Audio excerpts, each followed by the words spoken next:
SN2 reaction start कर रहे हैं आज हम लोग। लेक्चर नंबर 6 ही है ना, 5 तो नहीं है।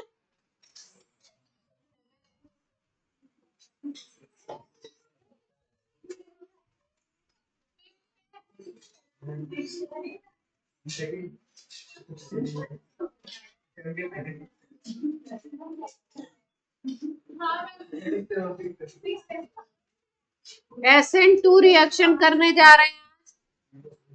SN2 रिएक्शन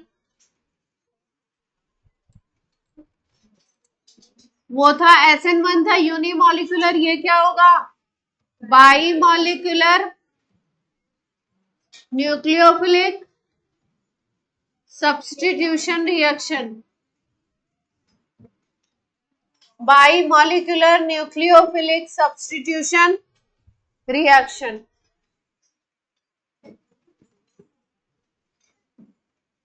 इस रिएक्शन में अगर हम बोले तो ऑर्डर होगा 2। ऑर्डर ऑफ रिएक्शन क्या होगा? यहाँ पे 2 होगा, इसीलिए बोला है बाईमॉलिक्यूलर। ऑर्डर ऑफ रिएक्शन यहाँ पे क्या है? 2। और इस रिएक्शन में रेट जो होगा, रेट ऑफ रिएक्शन जो होगा, ROR। ROR पढ़ चुके हैं आप, rate of reaction. Rate of reaction substrate के ऊपर भी डिपेंड करेगा और आपका न्यूक्लियोफाइल के ऊपर भी डिपेंड करेगा। सबस्ट्रेट के ऊपर भी डिपेंड करेगा और न्यूक्लियोफाइल के ऊपर भी रेट डिपेंड करेगा। वहां पे केवल सबस्ट्रेट के ऊपर डिपेंड करता था ना, हम लोग बोलते थे वहां पे ROR जो होगा वो एल्काइल हैलाइड की कॉन्सेंट्रेशन पे ही डिपेंड कर रहा है। यहाँ पे आपका न्यूक्लियोफाइल पे भी डिपेंड करता है और हेलोएल्केन के ऊपर भी डिपेंड करता है। दोनों की कॉन्सेंट्रेशन के ऊपर रेट डिपेंड करेगा। SN2 का मतलब दोनों की कॉन्सेंट्रेशन के ऊपर रेट डिपेंड करेगा। न्यूक्लियोफाइल की कॉन्सेंट्रेशन बढ़ाएंगे घटाएंगे तो भी रेट अफेक्ट करेगा, और अगर हेलोएल्केन की बढ़ाएंगे घटाएंगे तो भी रेट क्या होगा? अफेक्ट करेगा। इसीलिए इस केस में ऑर्डर ऑफ रिएक्शन हम क्या बोलते हैं? 2। और इसीलिए इसको कहते हैं SN2 बाईमॉलिक्यूलर। ठीक है, हाँ मल्टीप्लिकेशन में है, लिखते हैं ऐसे ही मल्टीप्लिकेशन। अब मैकेनिज्म देखते हैं SN2 का मैकेनिज्म कैसे है, देखो ध्यान से, पहले देख लो फिर लिखना। SN2 रिएक्शन में क्या होगा? जैसा हम लोग बात करते हैं SN1 की, जब बात करते हैं तो हम बोलते हैं RX में से X बाहर निकलेगा, R प्लस बनेगा, कार्बोकेटाइन का फॉर्मेशन होगा, और फिर उसके बाद उस कार्बोकेटाइन पर आने वाला न्यूक्लियोफाइल आकर के अटैच हो जाएगा और प्रोडक्ट बन जाएगा। ये बात किस में थी? SN1 में थी। तो SN1 की कहानी क्या थी? RX के ऊपर न्यूक्लियोफाइल आया अटैक करने के लिए, R प्लस बना, कार्बोकेटाइन बना, X माइनस अलग हुआ, इस कार्बोकेटाइन पे कौन अटैच हो गया? न्यूक्लियोफाइल अटैच हो गया और RNU करके ये प्रोडक्ट बन गया। 2 स्टेप में रिएक्शन होता था, ये SN1 था, ये 2 स्टेप था।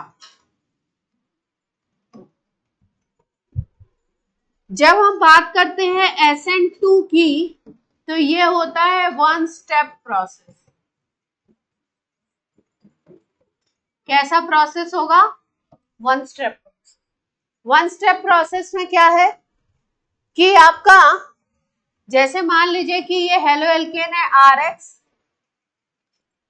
इसके ऊपर अटैक करने के लिए आया न्यूक्लियोफाइल, तो इसमें क्या होता है कि R और X के बीच का बॉन्ड एक तरफ से टूटना स्टार्ट होता है और दूसरी तरफ से न्यूक्लियोफाइल अटैच होना स्टार्ट कर देता है।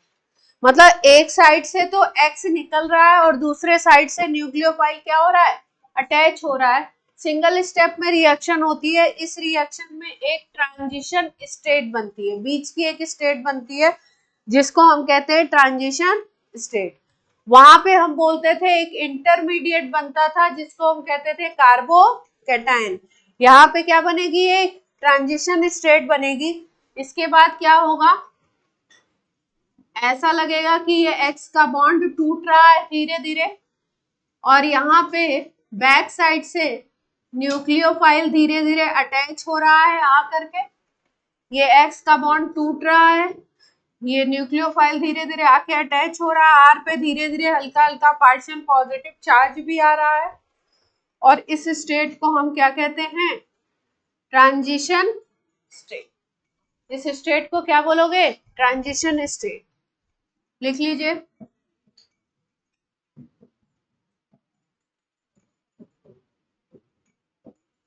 SN2 मैकेनिज्म में क्या बनती है, ट्रांजिशन स्टेट बनती है। एक ही स्टेट में न्यूक्लियोफाइल जुड़ रहा है और X माइनस निकल रहा है, ना तो न्यूक्लियोफाइल पूरे तरीके से जुड़ा है और ना ही X माइनस पूरे तरीके से बाहर निकला है, दोनों प्रोसेस साथ चल रहे हैं, इसलिए उसको हम कहते हैं ट्रांजिशन स्टेट। ट्रांजिशन बोलते हैं बीच की स्टेट। तो SN2 में ट्रांजिशन स्टेट दिखाई देगी, SN1 में ट्रांजिशन स्टेट नहीं दिखेगी। अगर हम लोग देखें तो हमें दिखाई दे रहा है इस केस में कि X माइनस जिस तरफ से निकल रहा है उस तरफ से न्यूक्लियोफाइल के अटैच होने के लिए जगह नहीं है, तो न्यूक्लियोफाइल हमेशा यहाँ पे बैक साइड से अटैच होगा, फ्रंट अटैक पॉसिबल नहीं है, बैक साइड अटैक होगा, क्योंकि यहाँ पे जो स्पीसीज है, अगर हम लोग देखें ध्यान से,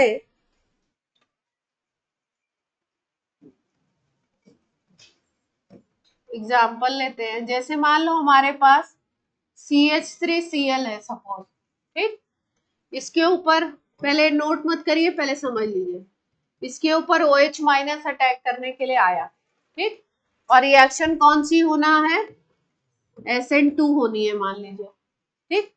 तो ट्रांजिशन स्टेट पहले बनेगी, ये कार्बन है, इसके ऊपर 3 हाइड्रोजन अटैच है, एक तरफ से Cl निकलना स्टार्ट करेगा और एक तरफ से क्या होगा, ये OH माइनस आकर के अटैच होना चाहेगा, OH माइनस अटैच होना चाहेगा, एक तरफ से Cl माइनस निकलना चाह रहा है, तो एक तरीके से अगर देखो तो ये TS बन रही है, और किस तरीके की TS बन रही है, पेंटावैलेंट।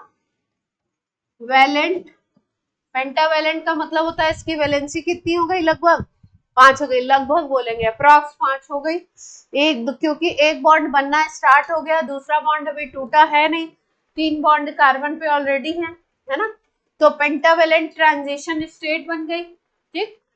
अगर मान लो यहाँ पे OH अटैच हो रहा है, OH अटैच हो रहा है और यहाँ पे 4 बॉन्ड है, तो यहाँ पे sp2 नहीं बना, ये कैसा है, आप कह सकते हो जब ये CH3Cl था तो इस पे कैसा था, इस पे कैसा हाइब्रिडाइजेशन था, sp3 था। sp3 की ज्योमेट्री कैसी होती है, टेट्राहेड्रल होती है, 120 पे प्लेनर नहीं अटैच होता है, जैसे कि कार्बोकैटायन में प्लेनर अटैच होता है, इधर से भी अटैक हो जाए इधर से भी अटैक हो जाए, यहाँ पे क्या है, सब टेट्राहेड्रल लगे हुए हैं, तो 4 इक्वल डिस्टेंस पे लगे हैं। 4 में कौन कौन है, 3 तो हाइड्रोजन है और एक Cl है, ये मैंने ज्योमेट्री प्रॉपर दिखाई नहीं है, टेट्राहेड्रल ज्योमेट्री में चारों आसपास ही होंगे 109 डिग्री एंगल पे, तो इस OH माइनस को इस तरफ से तो जगह मिलेगी ही नहीं, बैक साइड से जगह मिलेगी, और ये बैक साइड से ही अटैच होता है, और जब प्रोडक्ट बनेगा तो प्रोडक्ट क्या बनेगा, Cl माइनस अलग हो जाएगा, फाइनल प्रोडक्ट जब लिखेंगे हम लोग, और क्या बोलेंगे इस केस में, बन गया आपका CH3OH।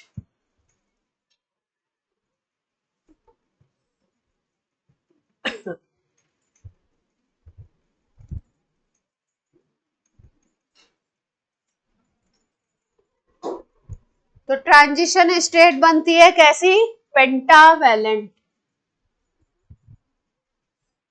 और